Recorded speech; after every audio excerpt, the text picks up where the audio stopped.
Qu'est-ce qui se passe quand on fait une séance de guidance et qu'on n'est pas à l'écoute de ce qu'on est venu chercher? Récemment, j'ai une personne qui est venue me voir pour la deuxième fois au cabinet pour recevoir une guidance à peu près une année après sa première guidance. C'est assez fou en fait, ce qui est ressorti. C'est quasiment la même chose qui a été dite, dont ce qu'elle pouvait appliquer dans sa vie, de comment est-ce qu'elle pouvait mettre en œuvre certaines choses pour pouvoir déployer son énergie de manière différente.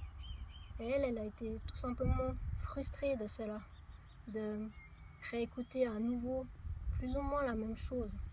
Et la première question qui m'est venue quand elle m'a dit qu'elle était frustrée, que ça lui apportait toujours la même chose, je lui ai demandé, est-ce que vous avez mis en pratique même une partie de la guidance qui vous a été donnée? Parce que parfois, il suffit simplement de mettre en pratique une certaine partie des conseils qui ont été suggérés par le monde spirituel pour pouvoir vraiment ouvrir son énergie et amener à soi des choses de manière différente, pour guérir simplement certaines blessures qu'on a eues ou certaines choses qu'on doit digérer. Et tout simplement, dans ce cas présent, en fait, elle avait rien fait. C'est pas la baguette magique ou la potion magique qui va t'être donnée. Tu as vraiment aussi après ta responsabilité à prendre et après aussi ta volonté à mettre au service ce changement qui t'est toujours suggéré.